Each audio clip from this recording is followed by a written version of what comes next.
ओम श्री वेंकटेशाय नमः। मैं professor S Narayan Raju YouTube channel में आप सबका मैं स्वागत करता हूँ। आज गोस्वामी तुलसीदास जी द्वारा विरचित श्री रामचरितमानस के लंका कांड से संबंधित और एक पद की मैं व्याख्या करने जा रहा हूँ।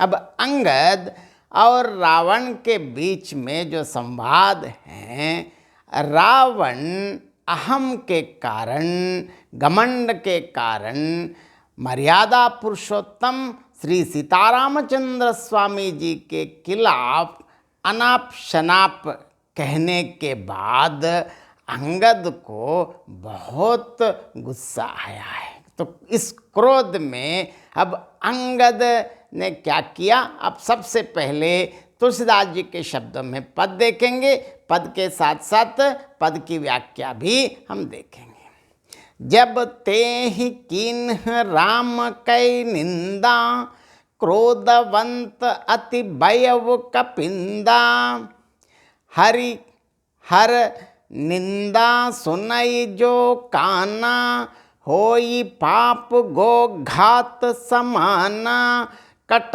कटान कपि कुंजर भारी, धुय भुज दंड तमकी महिमारी, डोलत धरनी सभासद खसे, चले भाज भय मारुत ग्रसे, घिरत संभारी उठा 10 कंदर, भूतल परे मुकुट अति सुंदर, कछु ते ही लाई निज सिरनि संवारे, कछु अंगद प्रभ पास पभारे, आवत मुकुट देख कपि भागे, दिन ही लोक पर न विधि लागे, कि रावण कर कोप चलाए, कुलिस चारि आवत अति धाये, कह प्रभु हंसी जनि हृदय डराहू,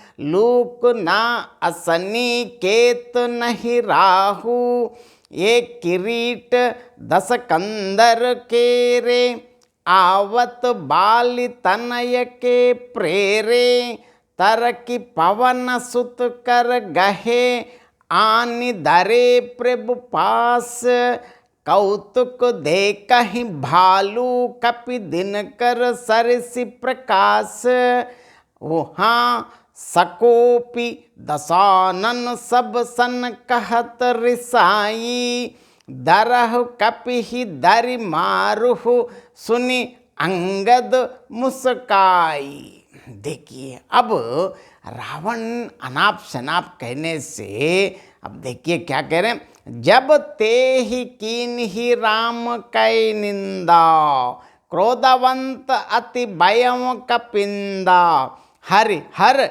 निंदा सुनई जो काना, होई पाप गो घात समान। देखिए, अब तुलसीदास जी इतना बढ़िया बता रहे हैं, अंगद ने श्री राम जी की जो निंदा ये सुनने के बाद, तब तो कपिश्रेष्ठ अंगद अत्यंत क्रोधित हुए, क्योंकि हम शास्त्र ऐसे कहते हैं, ऐसे मानते हैं कि जो अपने कानून से भगवान विष्णु और शिव की निंदा सुनता है, उसे गोवध के समान पाप होता है। कटकटान कपि कुंजर भारी, दुह भुज दंड तमकी महिबारी, डोलत धरनी सभासद कसे, चले भाज भय मारुत ग्रसे। वानर श्रेष्ठ अंगद बहुत जोर से कटकटाए, ऐसे शब्द किया, और अंगद ने थमक कर जोर से अपने दोनों भुज दंडों को पृथ्वी पर दे मारा। पृथ्वी हिलने लगी, जिससे क्या हुआ, वहाँ बैठे हुए सभी सभासद गिर पड़े और भय रूपी पवन भूत से ग्रस्त होकर भाग चले। गिरत संभारी उठा 10 कंदर, भूतल परे मुकुट अति सुंदर। कछु ते ही लई निज सिरन ही संवारे, कछ अंगद प्रभ पास पबारे। रावण गिरते गिरते संभाल कर उठा, उसके अत्यंत सुंदर मुकुट पृथ्वी पर गिर पड़े। कुछ तो उसने उठाकर अपने सिरों पर सुधार कर रख लिया और कुछ अंगद ने उठाकर प्रभु श्री रामचंद्र जी के पास फेंक दिए। अब आगे देखिए क्या हुआ उधर, वहाँ क्या हो रहा है। आवत मुकुट देख कपि भागे, दिन ही लूक पर न विधि लागे। कि रावण कर कोप चलाए, कुलिस चारि आवत अति धाये। मुकुटों को आते देखकर वानर भाग गए हैं। सोचने लगे कि विधाता क्या दिन में ही उल्कापात होने लगे, क्या तारे टूटने या गिरने लगे हैं क्या, बोलकर डर कर भाग रहे हैं। और देखिए क्या रावण ने क्रोध करके 4 वज्र चलाए हैं जो बड़े धाय के साथ वेग से आ रहे हैं। अब क्या हुआ देखिए। कह प्रभु हंसी जनि हृदय डराहू, लोक ना असनी के तो नहीं राहू। ये किरीट 10 कंदर केरे, आवत बाल तनय के प्रेरे। प्रभु श्री सीतारामचंद्र स्वामी जी अब हंसकर क्या कहा, मन में ऐसे डरो नहीं, ये ना उल्का है ना वज्र है और ना केतु या ना राहु ही है। अरे भाई ये तो रावण के मुकुट हैं जो बाली पुत्र अंगद के फेंके हुए आ रहे हैं।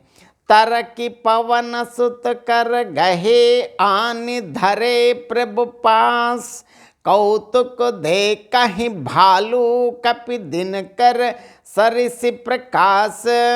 पवन पुत्र श्री हनुमान जी ने उछल कर उनको हाथ से पकड़ लिया और लाकर प्रभु के पास रख दिया। देखिए अभी रावण के किरीट प्रभु के चरणों पर आ पहुंचा है। रीछ और वानर तमाशा देखने लगे, उनका प्रकाश सूर्य के समान था। वो हाँ सकोपि दशानन सब सन कहत रिसाई, धरहु कपिहि धरि मारुहु सुनि अंगद मुस्काई। अब देखिए वहाँ सभा में क्या हो रहे हैं, अत्यंत क्रोध युक्त रावण सबसे क्रोधित होकर कहने लगा कि बंदर को पकड़ लो और पकड़कर मार डालो। अंगद यह सुनकर मुस्कुराने लगा।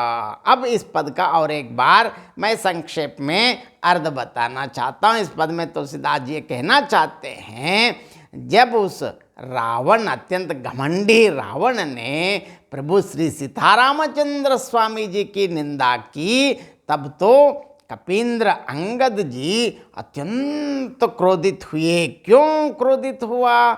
जो अपने कानून से भगवान विष्णु और शिव की निंदा सुनता है, मतलब भगवान की जो निंदा अगर कहीं हम सुने उसे क्या किसके समान है? गोवध करने के बराबर पाप होता है। ऐसे भारतीय सनातन धर्म माना जाता है। वानर श्रेष्ठ अंगद जी बहुत जोर से कटकटाए, क्रोध से दांत पीसते हुए, और उन्होंने क्रोध में आकर अपने दोनों भुजदंडों को पृथ्वी पर दे मारा। उससे पृथ्वी ढोलने लगी, सभासद गिर पड़े और भय रूपी वायु से ग्रस्त होकर भाग चले।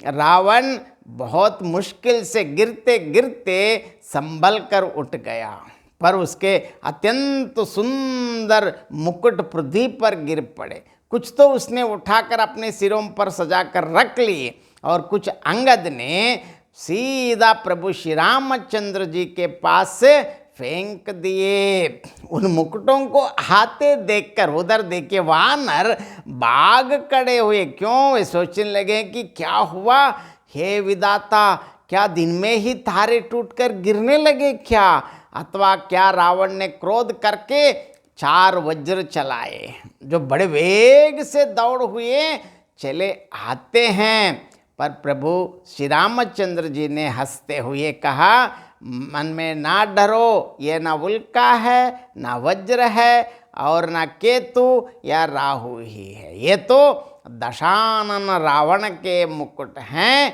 जो बालीपुत्र अंगद के फेंके हुए वेग से चले आ रहे हैं। अब देखिए वो ऐसे आ रहे हैं तो पवन पुत्र श्री हनुमान जी ने उछलकर हाथों से उन्हें पकड़ लिया और लाकर प्रभु के पास रख दिया। रीछ और वानर यह अत्यंत कौतुक आश्चर्यचकित दृश्य देखने लगे। उन मुकुटों का प्रकाश कैसे है, सूर्य के प्रकाश के समानता। और वहाँ क्या हुआ देखिए, वहाँ सकोप दसानन सब सन कहत रिसाई, दरह कपिहि घर मारहु सुनि अंगद मुस्काई। वहाँ अपनी सभा में इतने क्रोध युक्त दशानन रावण ने सबसे क्रोधित होकर कहने लगा कि इस वानर को पकड़ लो और पकड़कर मार डालो। यह सुनते ही अंगद मुस्कुराने लगे। अब अंगद सुनते देख रहे हैं कि क्या होगा, क्योंकि अंगद को पता है ये कितने बलशाली हैं। इसलिए अब आगे क्या हुआ, आगे के पदों में देखेंगे। जय श्रीमन नारायण, भारत माता की जय।